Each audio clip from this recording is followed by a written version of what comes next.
d'aviation CAA compagnie aérienne ya bana mboka oyo mesana kosebesa bino na qualité ba service de ndenge boyebi toujours soucieuse ya kotia à l'aise ba passager na ye ba voyagaka kitoko tina destination tala tina pekisi biloko nyonso oyo ekotaka na cabine te c'est-à-dire passager nyonso akoki koyena biloko te amata nango na avion lokola coupe-ongle ciseaux pen pe barrette mbeli canif mini surtout masasi grenade marteau pe tournevis frite pe hamburger to biloko ya kolia lame de rasoir parasol bouteille ya mai munduki parfum pe briquet wana barecommandation ya CAA kolo nango asouhaite bon voyage na bapassager na ye nyonso CAA mfumu ya mapata na RDC.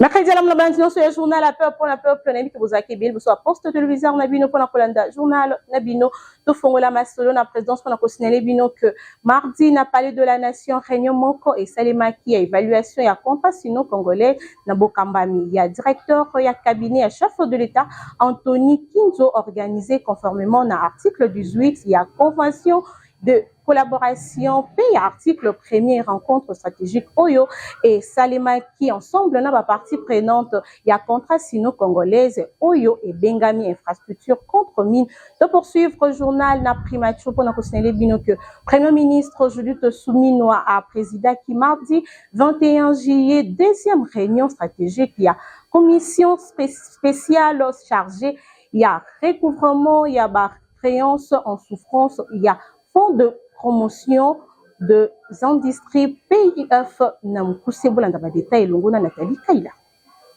Premier ministre Judith Souminoa Tuluka a présidé qui mardi na ville à Kinshasa deuxième réunion stratégique il y a commission spéciale chargée à recouvrement et à créance en souffrance il y a fonds il y a promotion de l'industrie FPI Namukuse dossier prioritaire évalué visé co-récupérer près de 350 millions de dollars américains pour renforcer la capacité financière. Il y a établissement public Oyo na service, il y a industrialisation ya mboka et Kambamaki na ministre ya entrepreneuriat, développement la petites et moyennes entreprises Oyo azali ko assumé ba fonction ya ministre ad intérim et industrie Justin Kalumba Mwanangongo. Commission Oyo est présentée qui premier état et avancement ya ba travaux pour na ministre rapport Oyo ya catégorisation ya ba créance yango ezalaki déjà remis na chef ya gouvernement bango ba remettre na son excellence madame la première ministre Judith Souminoa Tuluka rapport Oyo ezali kolobela ba catégorisation ba créance au total 6 catégories ba créance ezalaki identifier mosala Oyo ko permettre ko distinguer ba différents créanciers ko évaluer obstacle pe ba recouvrement ko définir stratégie adaptée pour na ko identifier ba administration nyonso compétente Oyo ezali ko charger ko mener ba action nécessaire. Ministre a précisé les démarches Oyo ezali ko engager pe et ko privilégier dans un premier temps règlement volontaire ya ba dette pe ba recours na ba mesure coercitive. Première phase et kozala bongo pour na recouvrement na amiable. En revanche pour na ba débité récalcitrant et kozala bongo ba kosala mela bango recouvrement forcé. Pe lisusu ezali appel pour na ko adresser et pa ya bato nyonso ba kemisolo ya l'État et singeli ko futa yango sans ko révéler ba identité ya bato bazana ba nyongo. Président ya commission a annoncé mise en place il y a 3 sous-commissions thématiques chargées ya ko kolisa misala Oyo alobi a ko dévoiler ba identité na bango te kasi bazali ko en place 3 sous-commissions thématiques yango ezali ko disposer de lemoko ya 1 mois pour na ko produire ba premier rapport Oyo ekopesama na premier ministre ba communiquer ekolandisama pe ekozala diffuser pour na ko informer batu. Justin Kalumba ye atalisi pe lisusu ke batu ya nyongo Oyo ba bandi déjà ba démarche pour na ko régulariser ba situation na bango tozali ko constater ke ba avancer ezali komona na déjà pour na ba critique Oyo ezali kolobela ba chasse aux sorcières. Ministre a rejeté biloko nyonso wana alobi ezali chasse aux sorcières te kasi ezali kaka koluka ko récupérer misolo ya l'État. Initiative Oyo ezwa mis na cadre ya prolongement ya orientation arrêté na conseil des ministres ya le 10 avril 2026 Oyo kati na yango ministre Justin Kalumba Mwanangongo a présenté ki dossier ba créance Oyo eza en souffrance pour na FPI na occasion wana président de la République atalisa ki caractère moko prioritaire pour na dossier Oyo pe amoni renforcement ba capacité financière ya fonds ezali bongo levier moko ya makasi pour na soutenir développement industriel ya République démocratique du Congo. Réunion ezalaki présidé na premier ministre pe esangisaki ba haute autorité lokola président ya cour constitutionnelle, président ya cour de cassation, vice-premier ministre ya budget ya économie nationale, pe ministre ya entrepreneuriat pe développement ya PME, ya ba affaires foncières ya portefeuille, conseiller spécial ya chef de l'État en matière ya sécurité, ba responsable de l'inspection générale de finances, conseil national ya cybersécurité, agence nationale de renseignement pe direction générale de migration pe comité de gestion ya FPI. Et la vice-primature économie Bosimba que vice-premier ministre Daniel Mukoko Samba a procédé à qui Mokoloya jeudi 16 juillet na lancement officiel il y a activité il y a relance il y a production il y a l'eau dans la province il y a Mongala bona dabadete longona Fabrice Kola ezalaki annoncé na précédente édition, vice-premier ministre, ministre économie nationale, Daniel Mukoko Samba a procédé que jeudi 16 juillet na lancement officiel de l'activité, il y a relance, il y a production rizicole locale na province ya Mongala, initié et pas il y a ministère il y a économie nationale, peut porter na fond il y a régulation économique forêt na Mokuse, établissement public oyo spécialisé, placé na tutelle na ye, initiative oyo ezali mise en œuvre na implication ba services techniques spécialisés, ya ministère ya agriculture, sécurité alimentaire, ministère ya développement rural, pe ministère ya infrastructure, pe ba travaux publics, nanzela ya ri, bumba, loso na biso, gouvernement azali kozela, construire chaîne moko ya valeur intégrée, oyo ezali corrélier ba producteurs locaux, na transformation industrielle, pe na distribution, pour na renforcer souveraineté alimentaire. Na cité ya Ebonda, territoire ya Kombomoko et Paiwapi cérémonie et Salemaki, tour à tour, directeur général ya société Rizicole ya Bumba, directeur général ya PHC, pe gouverneur ya Mongala, bakumisaki initiative gouvernementale oyo, bango nyonso bataki na avant projet structurant, oyo ezali kokotisa ba communauté locale, na modèle économique ezali ko garantir pe ko déboucher, na ba producteur pe ko favoriser transformation industrielle ya loso. Ce n'est pas juste un projet comme tous les autres, c'est la relance d'une ambition nationale pour assurer l'autosuffisance alimentaire à travers un projet de riz. Ici, nous voulons peut-être juste spécifier que le projet ne va pas travailler avec, c'est vrai, la société Plantation Huileries du Congo pour produire le riz. Ce sont les communautés, c'est la population, les communautés qui vont produire ce riz avec l'appui technique des plantations et huileries du Congo. Namaloba Naye, vice-premier ministre et ministre de l'économie nationale, a rappelé que relance Oyo et Zali Bongo ko constitué aboutissement ya mission économique Oyo et Zali Kokumba na Mongala en octobre 2025. A souligné que projet Oyo et Zali ko visé ko ça la production locale, véritable moteur ya création ya richesse, ya ba emploi pe ya sécurité alimentaire. En octobre 2025, j'ai parcouru la province de la Mongala, de Yalingimba à Bumba, à Lissala. Je reviens ce 16 juillet 2026 pour lancer l'un des projets phares résultant de cette mission économique. Produire nous-mêmes notre nourriture permet de mieux stabiliser les prix. Il est donc temps que les immenses potentialités agricoles de notre pays occupent enfin la place qu'elles méritent dans notre développement économique. Nasuka ya intervention na ye, Daniel Mukoko Samba a pesaki coup d'envoi ya projet Ribumba Loso Nabiso, Oyo est marqué de démarrage effectif ya activité ya relance ya filière rizicole na province ya Mongala. Na masolo mosusu bosimba que intersyndical national ya ministère ya budget basalaki sitting mokolo ya mardi 21 juillet na 3 sites mobimba pour na lancer préavis ya grève na bango bolanda balite longo na Christian Pingebe.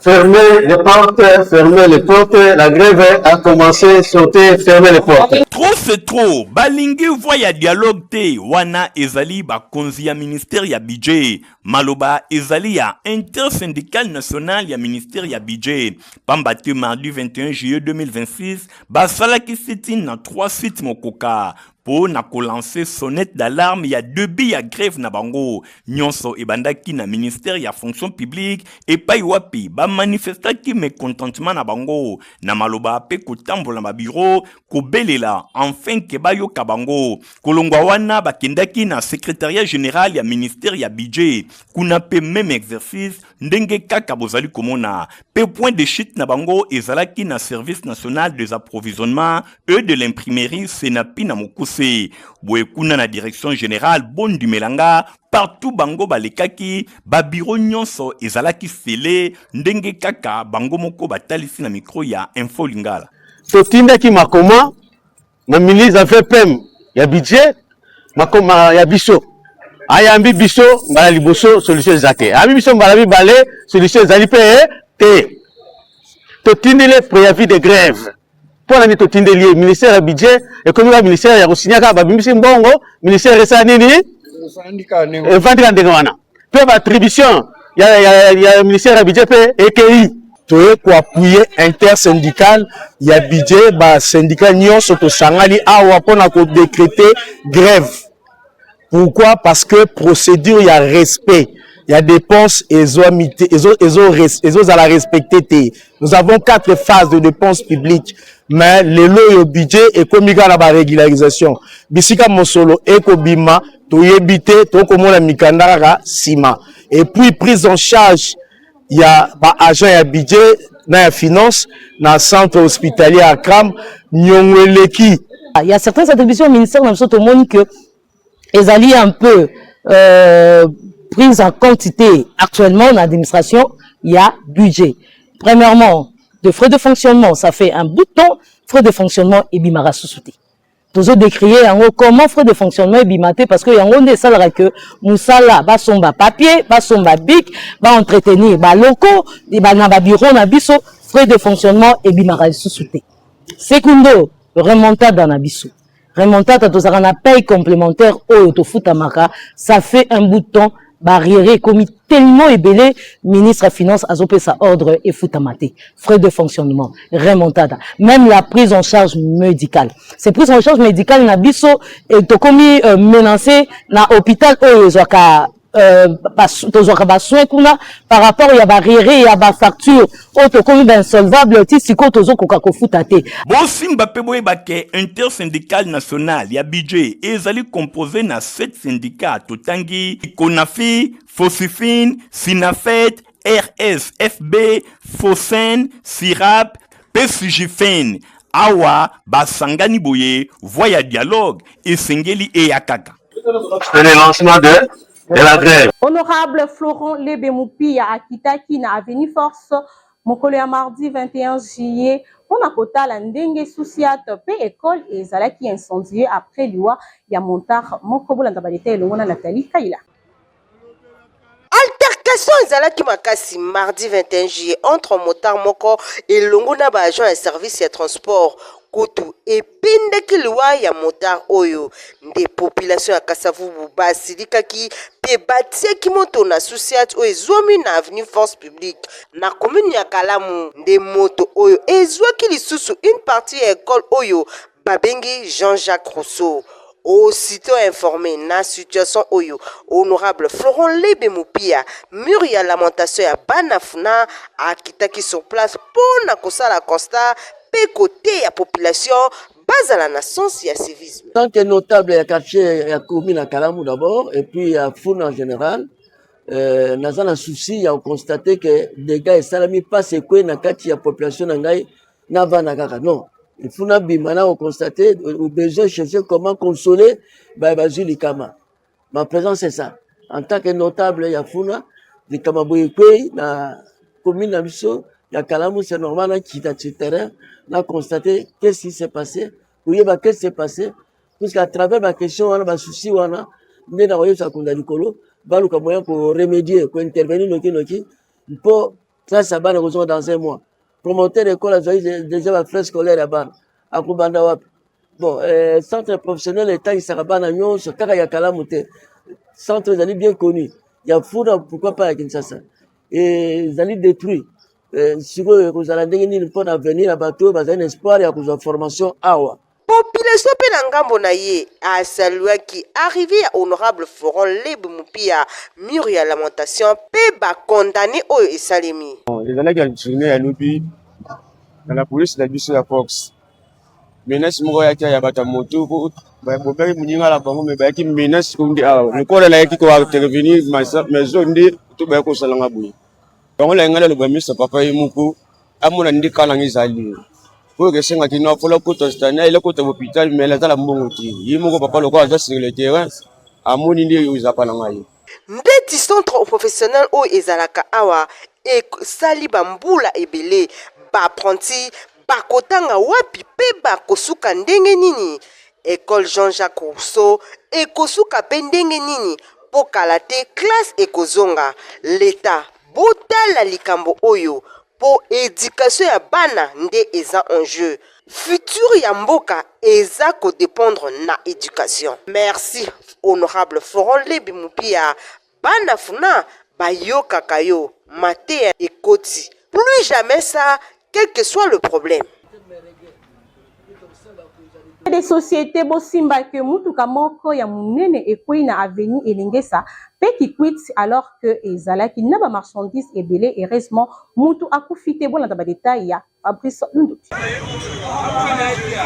Ete banzela ezali malamu te na ba commune ebele na ville ya Kinshasa botala bino moko accident oyo esalemi mokolo ya mercredi 22 juillet 2026 awa toza na croisement ya baveni elingesa pe kikwit mutuka oyo bozali komona ya munene eutaki na lufu etransportaki ba marchandise ebele kasi lokola eta ya nzela ezali malamu te esali tono na esika oyo ndenge bozali komona ekwei ekangi nzela pe eprovoke ba embouteillage ya ndenge na ndenge mituka moyen eleka ezali te ekomi ko contourner baveni ebele na commune ya Makala ezali likambo oyo esali pasi population azali vraiment dérangé nde bazali kosenga na ba autorité basala makasi pona ko évacuer mituka oyo ekangi nzela ndenge kaka kufia embaka mikoeleki mutuka munene ekangi nzela bongo mituka mosusu ekoleka ndenge nini même population azali kotambola makolo boyoka agent moko ya police ya circulation routière ndenge expliqué.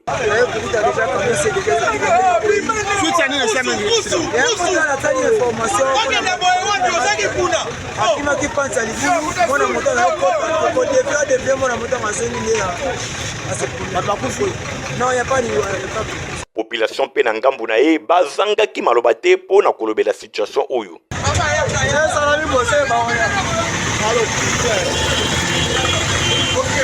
Tubanzi ke ba autorité ba kosala makasi po na ko réhabiliter banzela na commune ya Makala Pengaba surtout pont oyo ezwami na ngunza na avenue Elengesa ndenge bazali kobongisa yango esengeli misala esale manoki pamba te ba usager bazali konyokwa mana ndenge ya kosakana te. Pena ngambu ya éducation bosimba que ba inscription et bandi déjà la complexe scolaire Mama Pemba 1 P2 ya école ya fondation Nerombungu bonanda ba détail na yo.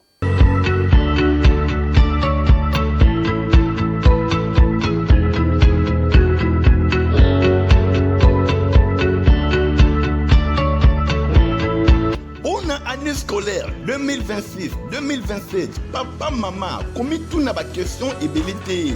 Kota la paix de gauche à droite té, kende kaka tout droit. Na complexe scolaire Mama Pemba, na extension na yango nyon somi balé. Ba école ya fondation Nerombungu, ba inscription et bandi déjà. Yango ezali kosalema chaque jour. Bota la bino moko ba bijou oyo fondation Nerombungu, atie pour na éducation ya bana. Ya kosamba ezali te awa kobanda na cycle maternel formation ezali ya kitoko ezali kopesama pe niveau eza vraiment ya likolo basorti ya ndenge na ndenge esalemaka na ba différents cycles ya ville ya Kinshasa bongo na cycle primaire yango pe ebandi de première année à 6e année primaire oleki na secondaire kino na humanité baoption nyonso oyo olingi ezali awa baeleve bazali kotanga vraiment na bacondition ya kitoko botala bino moko basalle de classe mpe bacondition nyonso ezali korépondre na banorme ya UNESCO bongo bapratique ya kosamba ezali te baatelier moderne ya kafukafu meme baekole mosusu balekaka mpo na kosala bapratique na bango baatelier moderne oyo ezwami mpo na coupe couture mécanique générale électricité construction mpe bongo na bongo botala bino moko sale ya informatique awa informatique mpe anglais ezali obligatoire na baniveau nyonso complexe scolaire mama pemba bosimba ke Dieu est notre force nzambe nde azali force na bango ndenge kaka elobamaka awa bilembo na yango ezali komonana bongo formation ya kitoko mpe ya kalite ya boye ezanga kobota resultat ya kitoko luvunu bino moko boyoka.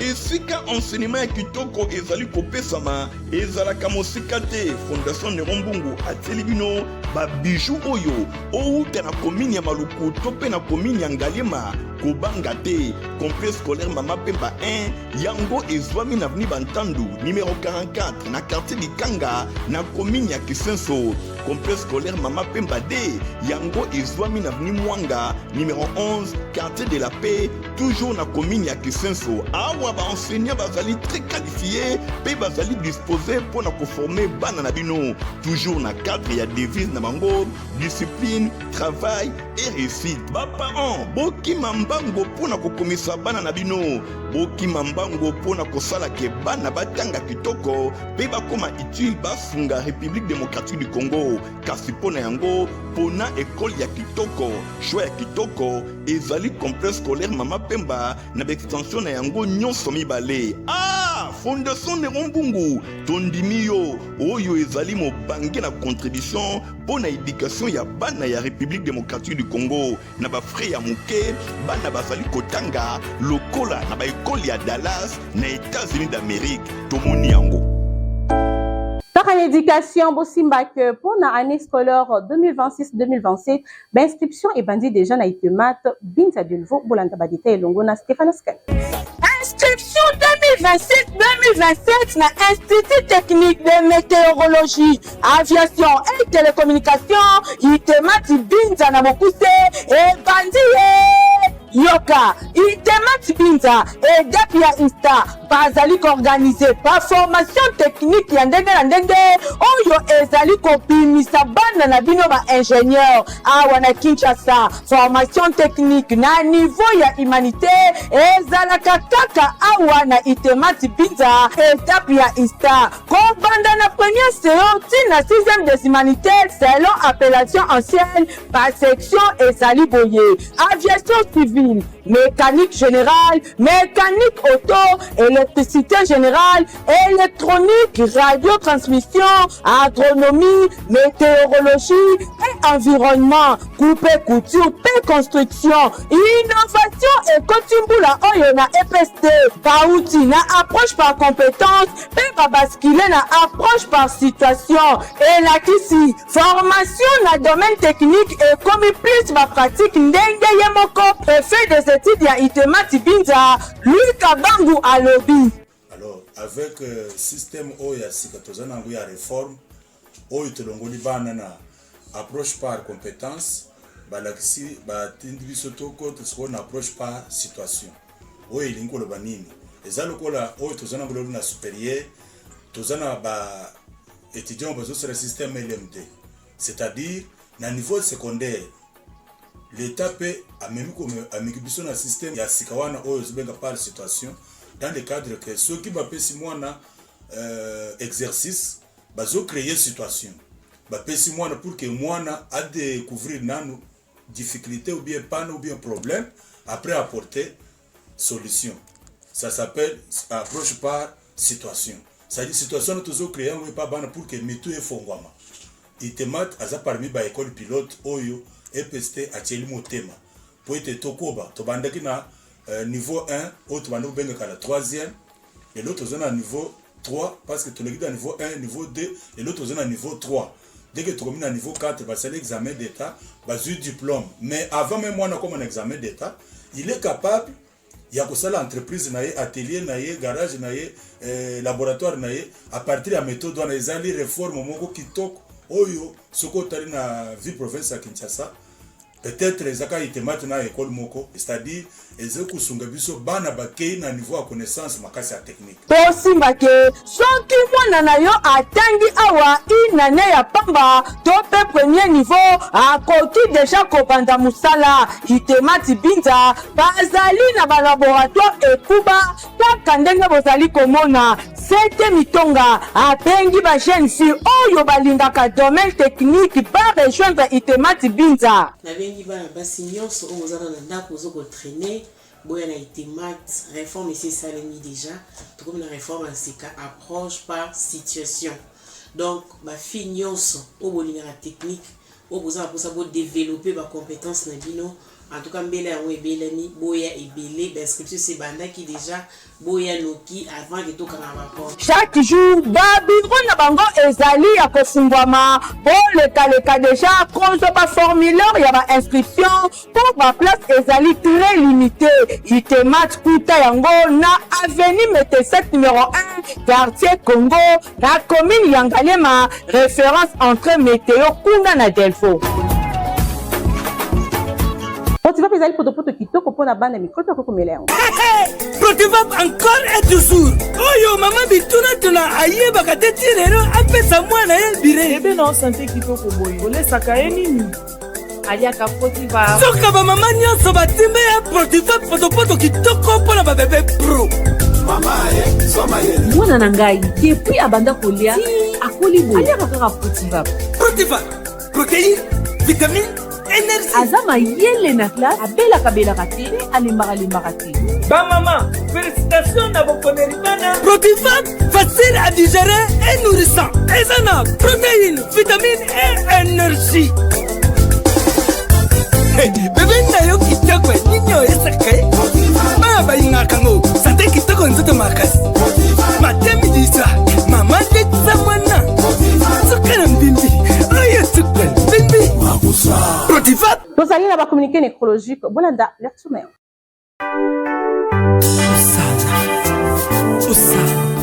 Ba famille Salumu bazali na mawa ya koyebisa na baninga bandeko e bayebani na bango nyonso liwa ya mwana ndeko mama na bango na kombo ya Sira Salumu Bingumba oyo akufaki mikolo eleki. Programme ya matanga ezali boye. Mokolo ya vendredi 24 juillet 2026, veille mortuaire ekosalema na salle polyvalente Bedel oyo ezwami na avenue Kanaketi numéro 118 na commune ya Bumbu. Référence ezali croisement ya direction à Sosa pe avenue Kanaketi. Pe mokolo ya samedi 25 juillet 2026, levée du corps ekosalema na morgue ya hôpital général ya Bumbu. Pe bokundami ekosalema na cimetière ya Kitambo. En attendant, matanga ezali na avenue Kimbongo numéro 109 na commune ya Bumbu. Référence Birmanie à Sosa. Tika ete message oyo ekomela batu nyonso bayebaki mama Sira Salumu Bingumba. Je suis fidèle à la mission. Famille Mandé, Louebe, Rebecca, Berthe, Marie-Sophie Tujibikile, Nicolas Kayembe Chubamba, elongo na famille Moïse Ilunga Kachumanga, pe ba ressortissant nyonso ya province ya Kasai Central, mingi penza ya ville ya Kananga, bazana mawa ya koyebisa na bandeko baninga pe bayebani nyonso liwa ya tante mama Koko pe ndeko na bango mama Milolo Naomi oyo babandeko benga mingi na kombo ya Manche ye akufaki depuis mokolo ya le 15 juillet awa na ville ya Kinshasa na sima ya bokono. Boye programme ya matanga ezali boye mokolo ya vendredi 24 juillet 2026 nde veillée mortuaire ekosalema na salle babengi Isoras na triangle ya Cité Verte. Boye mokolo ya samedi 25 juillet 2026 nde nzoto ya mowei ekolongwa na morgue ona exposition na salle Saint-Ignace. Boye bokundami ekosalema na nécropole chemin de paradis vers Mitendi. Tika ete communiqué oyo ekomela bato nyonso bayebaka Mama Milolo Naomi Manche.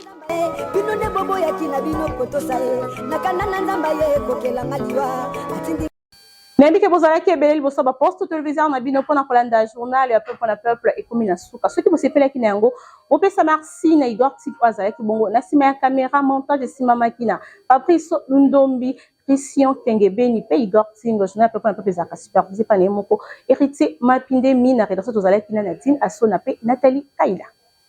Compagnie africaine d'aviation CAA, compagnie aérienne ya bana mboka oyo mesana kosebesa bino na qualité ba service de ndenge boyebi toujours soucieuse ya kotia à l'aise ba passager na ye ba voyagaka kitoko tina destination tala tina pekisi biloko nyonso oyo ekotaka na cabine te, c'est-à-dire passager nyonso akoki koya na biloko te amata nango na avion lokola coupe-ongle, ciseaux, pen pe barrette, mbeli, canif, Minisutu masasi, grenade, marteau pe tournevis, frite pe hamburger to biloko akolia, lame de rasoir, parasol, bouteille ya mai, munduki, parfum pe briquet.